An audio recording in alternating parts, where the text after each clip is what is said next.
ಇತ್ತು ಅನ್ನೋಂಥದ್ದು ಒಂದು ವಿಷಯ. ಆದ್ರೆ ನಾವೇನು ಒತ್ತಡ ಹಾಕಿಲ್ಲ ಅಂತ ಐಟಿ ಆಲ್ರೆಡಿ ಸಮಜಾಯಿಷಿಯನ್ನ ಕೊಟ್ಟಿದೆ. ಪೂರ್ವ ಸಾಮ್ರಾಜ್ಯ ಹೇಗೆ ಕಟ್ಟಿದ್ದು ಗೊತ್ತಾ ಅಂತ, ಒಬ್ಬ ವ್ಯಕ್ತಿಯಾಗಿ ಹೇಗೆ ಕಟ್ಟಿದ್ರು, ಸಾವಿರಾರು ಕೋಟಿ ರೂಪಾಯಿಗಳ ದುನಿಯಾ ರೂಪಿಸಿದ್ದೆ ರಣರೋಚಕ ಅಂತ. ಇವರೇನು ಆಗರ್ಭ ಶ್ರೀಮಂತರಾಗಿರ್ಲಿಲ್ಲ, ಹುಟ್ಟುತ್ತಾ ಬಂಗಾರ ಚಮಚನ ಬಾಯಲ್ಲಿ ಇಟ್ಕೊಂಡು ಹುಟ್ಟಿದವರು ಅಲ್ಲ. ಸಾಮಾನ್ಯ ಜನರ ಹಾಗೆ ಬದುಕಿದವರು, ಆಟೋ ಚಾಲಕ ಆಗಿದ್ರು ಬಿಗಿನಿಂಗ್ ಅಲ್ಲಿ ಅಂತ ಹೇಳಲಾಗ್ತಾ ಇದೆ.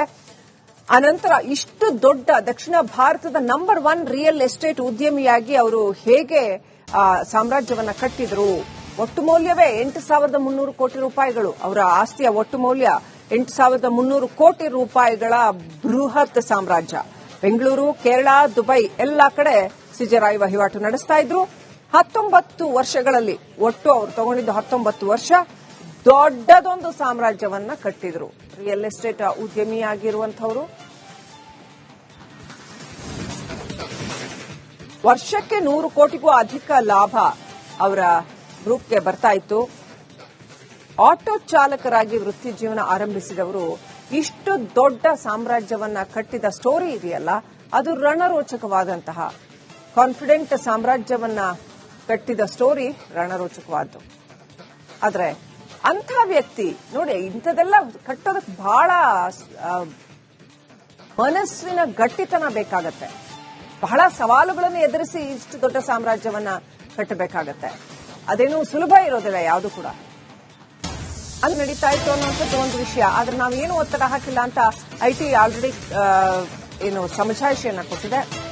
ಪೂರ್ವ ಸಾಮ್ರಾಜ್ಯ ಹೇಗೆ ಕಟ್ಟಿದ್ದು ಗೊತ್ತಾ ಅಂತ, ಒಬ್ಬ ವ್ಯಕ್ತಿಯಾಗಿ ಹೇಗೆ ಕಟ್ಟಿದ್ರು, ಸಾವಿರಾರು ಕೋಟಿ ರೂಪಾಯಿಗಳ ದುನಿಯಾ ರೂಪಿಸಿದ್ದೆ ರಣರೋಚಕ ಅಂತ. ಇವರೇನು ಆಗರ್ಭ ಶ್ರೀಮಂತರಾಗಿರ್ಲಿಲ್ಲ, ಹುಟ್ಟುತ್ತಾ ಬಂಗಾರ ಚಮಚನ ಬಾಯಲ್ಲಿ ಇಟ್ಕೊಂಡು ಹುಟ್ಟಿದವರು ಅಲ್ಲ. ಸಾಮಾನ್ಯ ಜನರ ಹಾಗೆ ಬದುಕಿದವರು, ಆಟೋ ಚಾಲಕ ಆಗಿದ್ರು ಬಿಗಿನಿಂಗ್ ಅಲ್ಲಿ ಅಂತ ಹೇಳಲಾಗ್ತಾ ಇದೆ. ಅನಂತರ ಇಷ್ಟು ದೊಡ್ಡ ದಕ್ಷಿಣ ಭಾರತದ ನಂಬರ್ 1 ರಿಯಲ್ ಎಸ್ಟೇಟ್ ಉದ್ಯಮಿಯಾಗಿ ಅವರು ಹೇಗೆ ಸಾಮ್ರಾಜ್ಯವನ್ನ ಕಟ್ಟಿದ್ರು.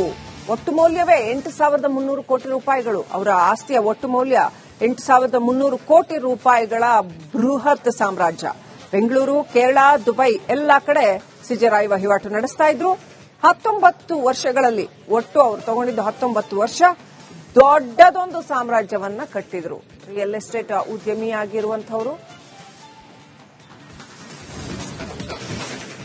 ವರ್ಷಕ್ಕೆ 100 ಕೋಟಿಗೂ ಅಧಿಕ ಲಾಭ ಅವರ ಗ್ರೂಪ್ಗೆ ಬರ್ತಾ ಇತ್ತು.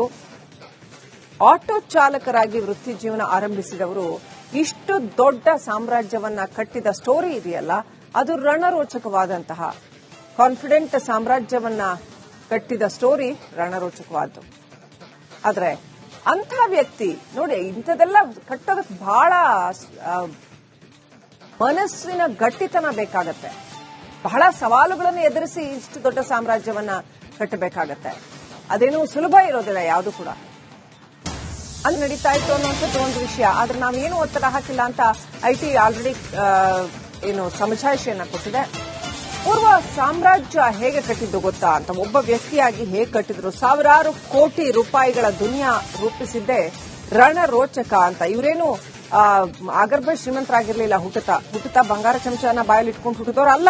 ಸಾಮಾನ್ಯ ಜನರ ಹಾಗೆ ಬದುಕಿದವರು, ಆಟೋ ಚಾಲಕ ಆಗಿದ್ರು ಬಿಗಿನಿಂಗ್ ಅಲ್ಲಿ ಅಂತ ಹೇಳಲಾಗ್ತಾ ಇದೆ. ಅನಂತರ ಇಷ್ಟು ದೊಡ್ಡ ದಕ್ಷಿಣ ಭಾರತದ ನಂಬರ್ 1 ರಿಯಲ್ ಎಸ್ಟೇಟ್ ಉದ್ಯಮಿಯಾಗಿ ಅವರು ಹೇಗೆ ಸಾಮ್ರಾಜ್ಯವನ್ನ ಕಟ್ಟಿದ್ರು. ಒಟ್ಟು ಮೌಲ್ಯವೇ 8,300 ಕೋಟಿ ರೂಪಾಯಿಗಳು. ಅವರ ಆಸ್ತಿಯ ಒಟ್ಟು ಮೌಲ್ಯ 8,300 ಕೋಟಿ ರೂಪಾಯಿಗಳ ಬೃಹತ್ ಸಾಮ್ರಾಜ್ಯ. ಬೆಂಗಳೂರು, ಕೇರಳ, ದುಬೈ ಎಲ್ಲಾ ಕಡೆ ಸಿಜರಾಯಿ ವಹಿವಾಟು ನಡೆಸ್ತಾ ಇದ್ರು. 19 ವರ್ಷಗಳಲ್ಲಿ, ಒಟ್ಟು ಅವರು ತಗೊಂಡಿದ್ದು 19 ವರ್ಷ, ದೊಡ್ಡದೊಂದು ಸಾಮ್ರಾಜ್ಯವನ್ನ ಕಟ್ಟಿದ್ರು. ರಿಯಲ್ ಎಸ್ಟೇಟ್ ಉದ್ಯಮಿಯಾಗಿರುವಂತವರು ವರ್ಷಕ್ಕೆ 100 ಕೋಟಿಗೂ ಅಧಿಕ ಲಾಭ ಅವರ ಗ್ರೂಪ್ಗೆ ಬರ್ತಾ ಇತ್ತು.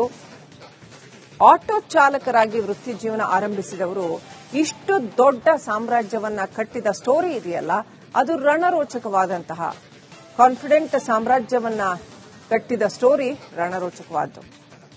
ಆದ್ರೆ ಅಂಥ ವ್ಯಕ್ತಿ ನೋಡಿ, ಇಂಥದೆಲ್ಲ ಕಟ್ಟೋದಕ್ಕೆ ಬಹಳ ಮನಸ್ಸಿನ ಗಟ್ಟಿತನ ಬೇಕಾಗತ್ತೆ. ಬಹಳ ಸವಾಲುಗಳನ್ನು ಎದುರಿಸಿ ಇಷ್ಟು ದೊಡ್ಡ ಸಾಮ್ರಾಜ್ಯವನ್ನ ಕಟ್ಟಬೇಕಾಗತ್ತೆ. ಅದೇನು ಸುಲಭ ಇರೋದಿಲ್ಲ ಯಾವುದು ಕೂಡ.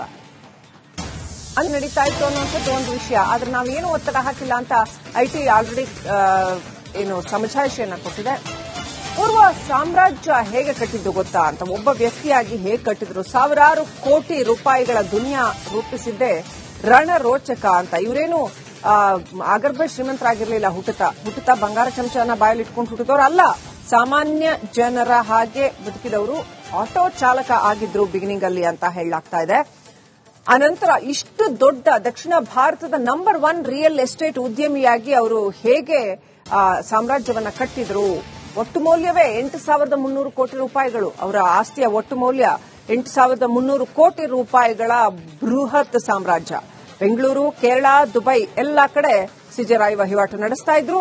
19 ವರ್ಷಗಳಲ್ಲಿ, ಒಟ್ಟು ಅವರು ತಗೊಂಡಿದ್ದು 19 ವರ್ಷ, ದೊಡ್ಡದೊಂದು ಸಾಮ್ರಾಜ್ಯವನ್ನ ಕಟ್ಟಿದ್ರು. ರಿಯಲ್ ಎಸ್ಟೇಟ್ ಉದ್ಯಮಿಯಾಗಿರುವಂತವರು ವರ್ಷಕ್ಕೆ 100 ಕೋಟಿಗೂ ಅಧಿಕ ಲಾಭ ಅವರ ಗ್ರೂಪ್ಗೆ ಬರ್ತಾ ಇತ್ತು. ಆಟೋ ಚಾಲಕರಾಗಿ ವೃತ್ತಿ ಜೀವನ ಆರಂಭಿಸಿದವರು ಇಷ್ಟು ದೊಡ್ಡ ಸಾಮ್ರಾಜ್ಯವನ್ನ ಕಟ್ಟಿದ ಸ್ಟೋರಿ ಇದೆಯಲ್ಲ, ಅದು ರಣರೋಚಕವಾದಂತಹ ಕಾನ್ಫಿಡೆಂಟ್ ಸಾಮ್ರಾಜ್ಯವನ್ನ ಕಟ್ಟಿದ ಸ್ಟೋರಿ ರಣರೋಚಕವಾದ್ದು. ಆದ್ರೆ ಅಂಥ ವ್ಯಕ್ತಿ ನೋಡಿ, ಇಂಥದೆಲ್ಲ ಕಟ್ಟೋದಕ್ಕೆ ಬಹಳ ಮನಸ್ಸಿನ ಗಟ್ಟಿತನ ಬೇಕಾಗತ್ತೆ. ಬಹಳ ಸವಾಲುಗಳನ್ನು ಎದುರಿಸಿ ಇಷ್ಟು ದೊಡ್ಡ ಸಾಮ್ರಾಜ್ಯವನ್ನ ಕಟ್ಟಬೇಕಾಗತ್ತೆ. ಅದೇನು ಸುಲಭ ಇರೋದಿಲ್ಲ ಯಾವುದು ಕೂಡ. ಅಲ್ಲಿ ನಡೀತಾ ಇತ್ತು ಅನ್ನೋಂಥದ್ದು ಒಂದು ವಿಷಯ. ಆದ್ರೆ ನಾವೇನು ಒತ್ತಡ ಹಾಕಿಲ್ಲ ಅಂತ ಐಟಿ ಆಲ್ರೆಡಿ ಸಮಜಾಯಿಷಿಯನ್ನ ಕೊಟ್ಟಿದೆ. ಪೂರ್ವ ಸಾಮ್ರಾಜ್ಯ ಹೇಗೆ ಕಟ್ಟಿದ್ದು ಗೊತ್ತಾ ಅಂತ ಒಬ್ಬ ವ್ಯಕ್ತಿಯಾಗಿ ಹೇಗೆ ಕಟ್ಟಿದ್ರು, ಸಾವಿರಾರು ಕೋಟಿ ರೂಪಾಯಿಗಳ ದುನಿಯಾ ರೂಪಿಸಿದ್ದೇ ರಣರೋಚಕ ಅಂತ. ಇವರೇನು ಆಗರ್ಭ ಶ್ರೀಮಂತರಾಗಿರ್ಲಿಲ್ಲ, ಹುಟ್ಟುತ್ತಾ ಬಂಗಾರ ಚಮಚನ ಬಾಯಲ್ಲಿ ಇಟ್ಕೊಂಡು ಹುಟ್ಟಿದವರು ಅಲ್ಲ.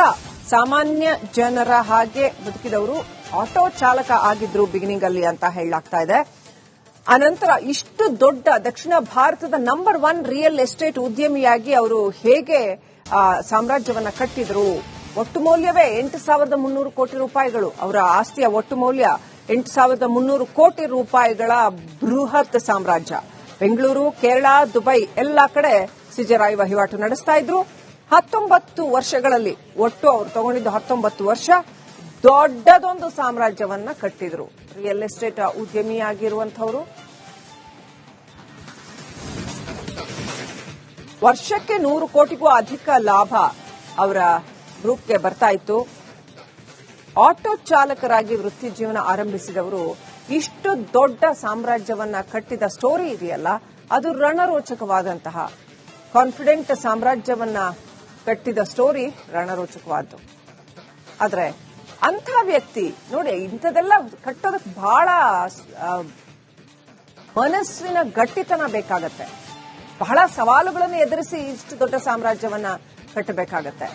ಅದೇನು ಸುಲಭ ಇರೋದಿಲ್ಲ ಯಾವುದು ಕೂಡ.